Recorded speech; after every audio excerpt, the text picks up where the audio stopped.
सर्वरूपमयीं देवीं सर्वं शक्तिमयं जगत् अतोऽहं विश्वरूपां त्वां नमामि श्रीललिताम्बिकां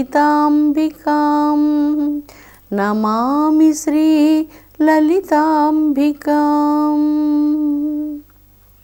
అమృతాత్మ స్వరూపులైన మీ అందరికీ మీ తల్లి అవ్యాజ్యమైనటువంటి మాతృప్రేమను అందిస్తూ లలితాంబిక రహస్యనామ సహస్రాలలో నిరుపప్లవ అన్నటువంటి మంత్రాన్ని గురించి చెప్పుకునే ముందు మనం కొన్ని విషయాలను గురించి చెప్పుకోవలసి ఉంటుంది.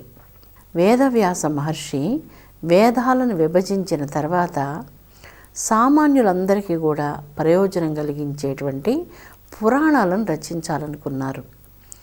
మహాజ్ఞాని అయినటువంటి వేదవ్యాస మహర్షి బుద్ధి స్తంభించిపోయింది. ఇలాగ ఎందుకు స్తంభించిందో ఆయనకు అర్థం కాలేదు.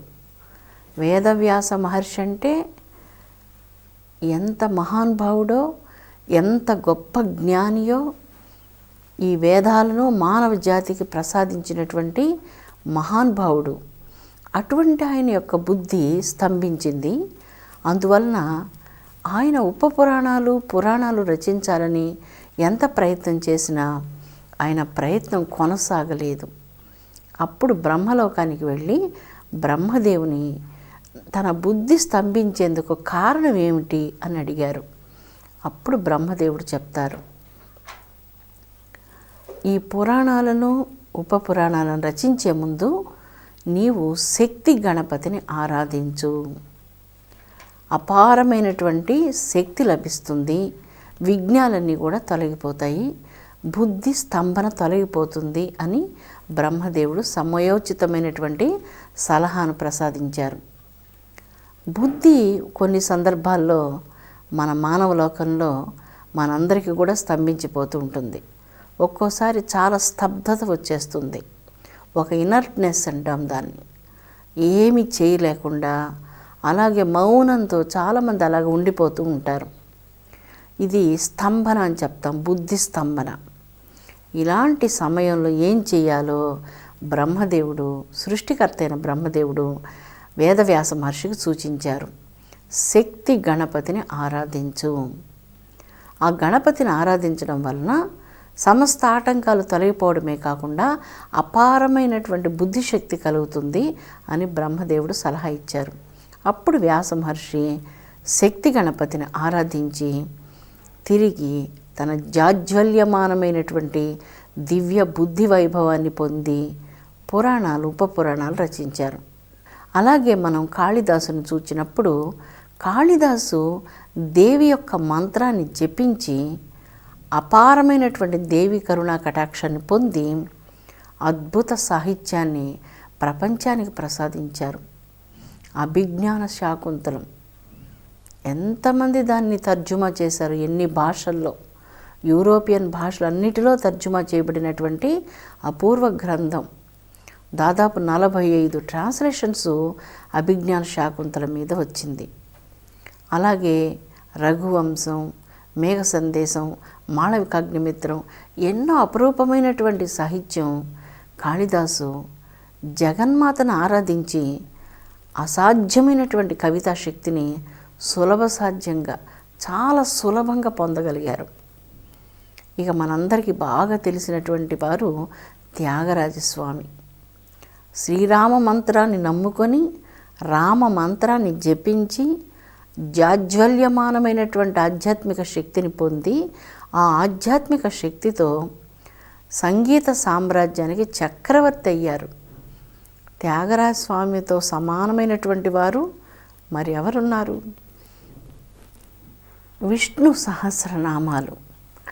విష్ణు సహస్రనామాల పారాయణం లక్షల మంది మన భారతదేశంలో ప్రతినిత్యం జీవితంలో ఒక భాగంగా ఆ పారాయణం చేస్తూ ఉంటారు. ఇది కేవలం పారాయణం కానే కాదు, చాలా పవిత్రమైనటువంటిది. ఈ విష్ణు సహస్రనామాలు ఒక మంత్రంతో సమానం, మంత్రరాజాలు. ఈ పారాయణం వలన ముక్తి ప్రసాదిస్తాడు విష్ణు భగవానుడు. భగవాను యొక్క అనుగ్రహం లభిస్తుంది. లలితా సహస్రనామాలలో నిరుపప్లవ అన్నటువంటి మంత్రాన్ని గురించి చెప్పుకునేదానికి ముందు ఇవన్నీ మనం ఎందుకు చెప్పుకున్నామంటే, అసాధ్యమైనటువంటి కార్యాలు ఏదైనా ఉన్నప్పుడు వాటిని చాలా అనాయాసంగా సులభంగా సాధ్యం చేసుకునేందుకు ఒక ఉపాసన అవసరమవుతుంది. ప్రధానంగా దైవ అనుగ్రహం చాలా అవసరం అన్నటువంటిది స్పష్టంగా తెలుస్తుంది. దైవ అనుగ్రహం ఉంటే అసాధ్యమైన పనులు చాలా సులభంగా అనాయాసంగా సాధించవచ్చు. మహాజ్ఞాని అయినటువంటి వేదవ్యాస మహర్షి అనాయాసంగా పురాణాలు రచించేశారు. ఆయన బుద్ధిశక్తి ఎందుకు స్తంభించింది? ఎందుకైనా స్తంభించని. కొన్ని సందర్భాల్లో మనిషి యొక్క మనసు విచిత్రంగా మారుతూ ఉంటుంది. బుద్ధి ఒక్కొక్కసారి అలాగా స్తంభించిపోతూ ఉంటుంది. కానీ దైవ అనుగ్రహం చేత తిరిగి అపురూపమైనటువంటి మనిషిలో ఎన్ని శక్తులు ఉన్నప్పటికీ ఆ శక్తులను వెలికి తీసేటువంటిది దైవానుగ్రహం, ఉపాసనా బలం. ఇలాగ మనం త్యాగరాజస్వామి, కాళిదాసు వీరందరి జీవితాలు చూచినప్పుడు వారిలో ఆ శక్తి, ఆ ప్రతిభ సహజంగా ఉన్నది. అయితే దైవ ధ్యానం వలన, దైవ అనుగ్రహం వలన ఆ ప్రతిభ బయటకు వచ్చింది అన్నటువంటిది ఇక్కడ సారాంశం. అదేవిధంగా మనందరిలో దివ్యమైనటువంటి ఆత్మ ఉన్నది. అయితే ఈ ఆత్మ యొక్క ప్రకాశాన్ని, వెలుగుని మనం చూడలేక అంధకార బంధురమైనటువంటి దుఃఖంలో, శోకంలో, అశాంతిలో మనం మునిగిపోయాం. ఈ దినం మన భాగ్యవశాన మానవాళికి లలితా సహస్రనామాలను పారాయణం చేసేటువంటి పుణ్యం లభించింది.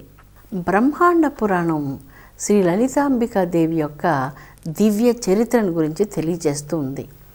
అందు 64,000 కోట్ల దేవతలందరూ జగన్మాత అయినటువంటి శ్రీ పరాశక్తి లలితా భవానీ దేవి నుంచి ఉద్భవించినట్లుగా శ్రీచక్రం జగన్మాత యొక్క దివ్య సింహాసనంగా ఈ 1,000 కోట్ల దేవతలందరూ ఆ జగదంబను మణిద్వీపంలో సేవిస్తున్నట్లుగా బ్రహ్మాండ పురాణంలోని లలితోపాఖ్యానం తెలియజేస్తూ ఉంది.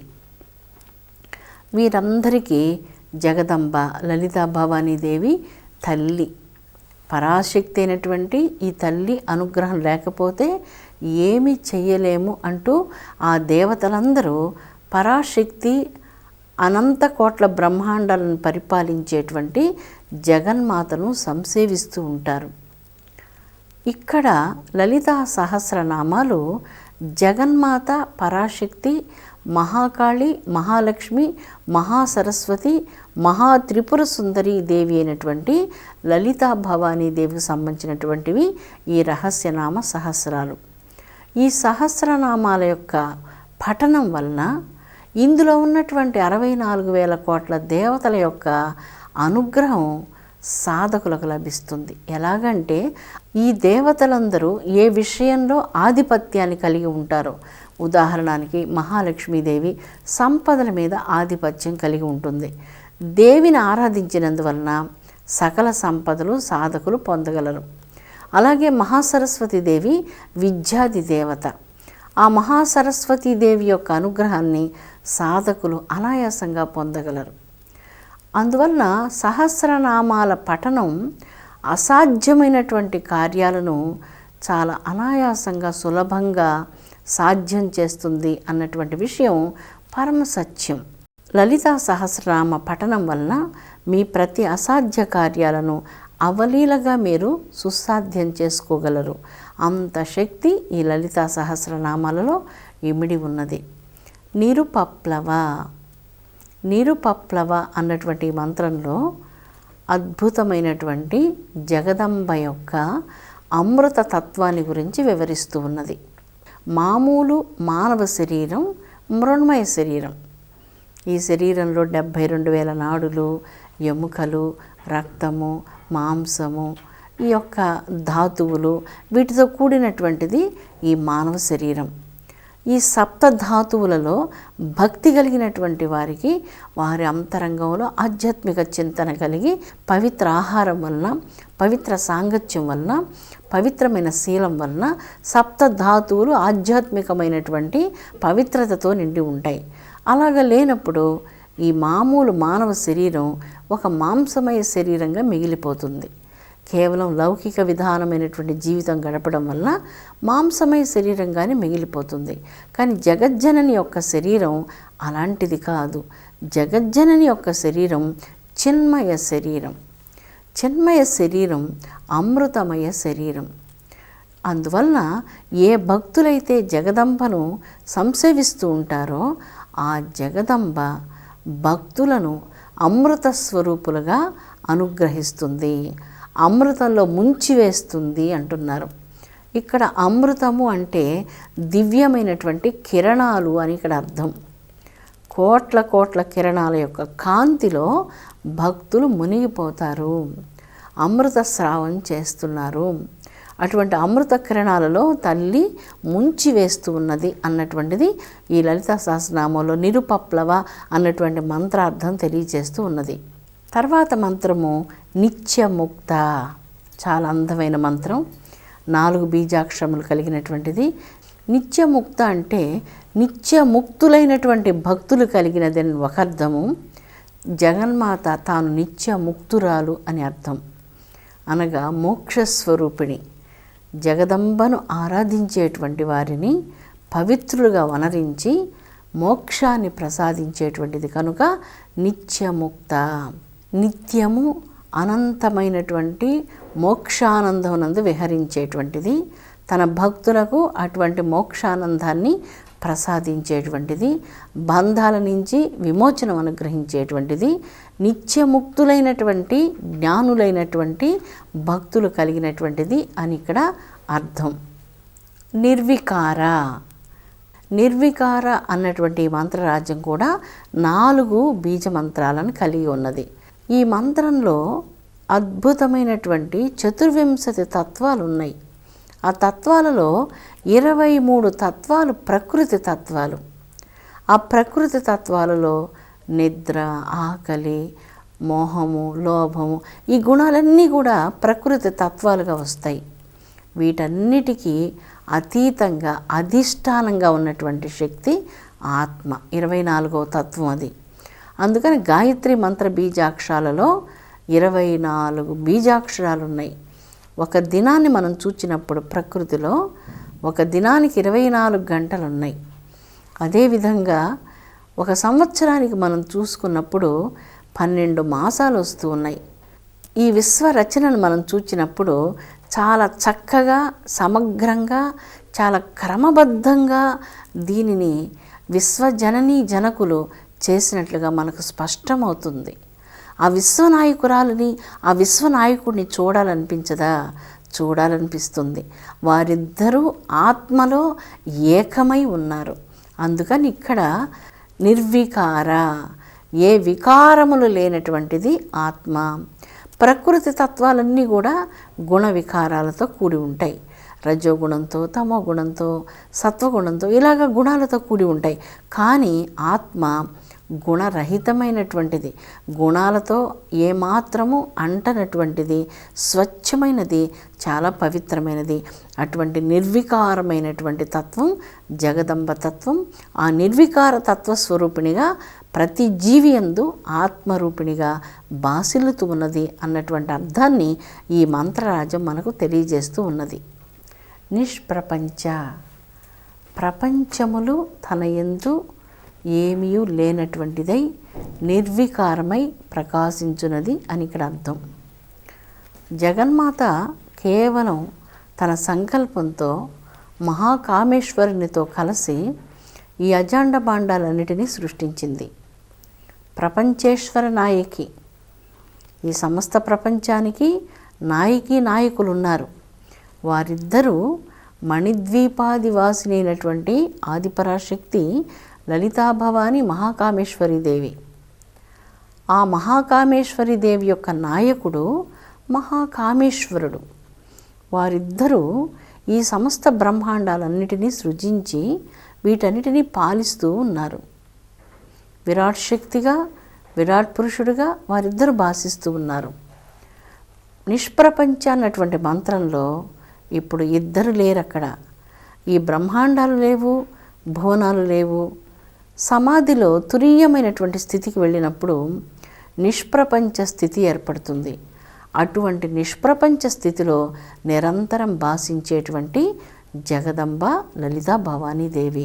అందువల్ల తన యందు ప్రపంచాలు, ఈ భూములు, ఈ బ్రహ్మాండాలు, ఈ యొక్క నక్షత్ర మండలాలు ఇవన్నీ ఏమీ లేనటువంటిది, కేవలం వెలుగు మాత్రమై ఏకమై సర్వము తానై భాషించేటువంటి ఒక దివ్యమైన ప్రకాశము ఈ నిష్ప్రపంచ స్థితి. అందువల్ల నిర్వికారమైనటువంటి ఈ దివ్య చైతన్య స్థితిగా తాను భాషిస్తూ ఉన్నది అంటూ నిష్ప్రపంచ అన్నటువంటి 4 బీజాక్షరములు కలిగినటువంటి మంత్రరాజ్యము జగన్మాత యొక్క తురీయమైనటువంటి దివ్య చైతన్య స్థితిని గురించి వర్ణిస్తూ ఉన్నది. నిరాశ్రయ తర్వాత మంత్రం కూడా 4 బీజాక్షరములు కలిగినటువంటి మంత్రరాజ్యము నిరాశ్రయ. సర్వమునకు ఎవరు ఆశ్రయమో ఆ ఆశ్రయభూతురాలు జగన్మాత అంటూ విశ్వకోశం వర్ణిస్తూ ఉంది. సర్వానికి తానే ఆధారభూతము. నిరాశ్రయ. అమ్మకు మరి ఎవరు ఆధారంగా ఉంటారు? ఎవరు అమ్మకు ఆశ్రయాన్ని ఇస్తారు? అమ్మకు ఆశ్రయాన్ని ఇచ్చేటువంటి శక్తి ఎవరికీ లేదు. సర్వానికి తానే ఆశ్రయంగా ఉన్నది. అందువల్ల నిరాశ్రయ అంటూ కీర్తించబడుతూ ఉన్నది. సకల బ్రహ్మాండాలకు ఎవరు ఆశ్రయభూతురాలో, సకల ప్రాణికోట్లందరికీ ఎవరు ఆశ్రయభూతురాలో, సకల ప్రాణికోట్లందరికీ ఎవరు అన్నప్రదాతయో, సకల ప్రాణికోట్లందరికీ ఎవరు జీవప్రదాతయో, సకల ప్రాణికోట్లందరికీ ఎవరు సుఖప్రదాతయో, సర్వాన్ని ప్రసాదించేటువంటి ఆశ్రయదాత తల్లి, సర్వానికి ఆశ్రయదాత. అటువంటి ఆశ్రయదాతకు మరెవ్వరూ ఆశ్రయాన్ని ఇచ్చేందుకు సమర్థులు కారు. నిరాశ్రయ అన్నటువంటి మంత్రం ఈ యొక్క పవిత్ర అర్థాన్ని సూచిస్తూ ఉన్నది. అటువంటి నిరాశ్రయురాలైనటువంటి తల్లిని ఎప్పుడైతే భక్తుడు ఆశ్రయిస్తారో ఆ నిరాశ్రయురాలైనటువంటి తల్లి అనుగ్రహాన్ని పొంది వారందరికీ ఆశ్రయాన్ని ఇవ్వగలిగినటువంటి స్థితిని పొందగలరు. అమృతాత్మ స్వరూపులారా, లలితాంబికా సహస్రనామాల యొక్క పఠనంతో అసాధ్యమైనటువంటి కార్యాలు మీరు అవలీలగా సులభ సాధ్యం చేసుకోగలరు. ఈ పవిత్ర పారాయణం ఒక భక్తుడు తన కొరకు తాను దైవాన్ని పూజిస్తే తనకే శుభం కలుగుతుంది. అదే భక్తుడు విశ్వంలో అందరి కోసం ప్రార్థన చేసినప్పుడు వారందరికీ శుభం కలుగుతుంది. ఈ లలితా సహస్రనామ పారాయణాలను భక్తితో మీకోసం, విశ్వశాంతి కోసం మీరందరూ ప్రతినిత్యం పఠించాలని నేను మీ అమ్మగా మనస్ఫూర్తిగా కోరుకుంటూ ఉన్నాను. విశ్వశాంతి వర్ధిల్లునుగాక.